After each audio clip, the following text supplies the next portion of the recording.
News में आपका इस्तकबाल है। मैं हूं आपका दोस्त मोहम्मद जावेद। हम रखिए खबरों पे नजर, आप रखिए खबरनामे पे नजर।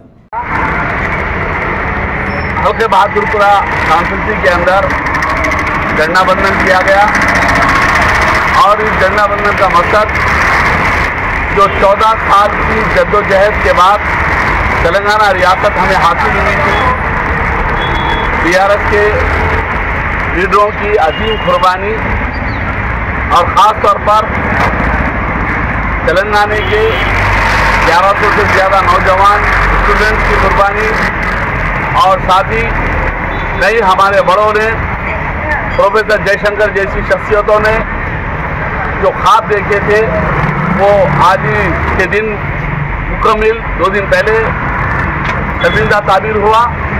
और ख़ास तौर पर तेलंगाना रियासत बनने के बाद आंध्रा और पूरे हुक्मरान ये कहते थे कि आप लोग 24 घंटे अंधेरे में रहेंगे, पानी मैसर नहीं होगा, खाने को चावल नहीं मिलेगा और कहते थे कि इंतहाई परेशानी की हालत में आप लोग गुजारेंगे। मगर अल्हम्दुलिल्लाह अल्लाह का करम ये रहा कि इन 10 सालों में केसीआर साहब की दूरअंदेशी, हम 10 साल में कभी लाइट बंद होने की प्रॉब्लम या पानी के ना होने की, रोडों पे प्रॉब्लम। जोहार अमर वीरुలకు जोहार जोहार। మరి ఆనాటి ఉద్యమ స్ఫూర్తి మరి తెలంగాణ వచ్చి 10 సంవత్సరాలు పూర్తి చేసుకున్న సందర్భంగా బహదూర్పుర నియోజకవర్గం వీరినాయపల్లి బాగ్రి గారి ఆధ్వర్యంలో కల్వా డివిజన్లో ఈరోజు మరి మన జాతీయ పతాక ఆవిష్కరణ, దాంతో పాటు బీఆర్ఎస్ పతాక ఆవిష్కరణ కార్యక్రమాన్ని జరుపుకున్నాం।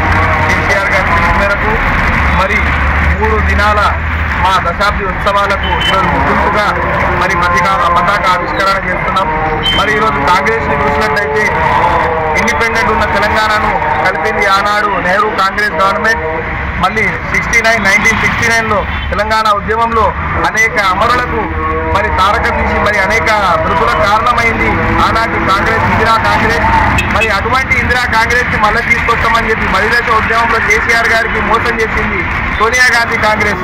మరి ఈరోజు రేవంత్ రెడ్డి కాంగ్రెస్ వచ్చి 6 నెలల నుంచి ప్రజలను మరి 6 గ్యారంటీల పేరుతో మభ్యపెట్టి ఈరోజు 6 నెలలుగా మరి తెలంగాణలో నడుస్తున్న ప్రభుత్వం మరి ఎటువంటి ప్రభుత్వం నడపకుండా మరి ప్రజలను ఇబ్బంది పెడుతూ నడుస్తున్న ఈ ప్రభుత్వానికి చెంపపెట్టుగా మరి ఓటర్ మహాశయులకు మరి ప్రజలందరికీ కోరుతున్నాం।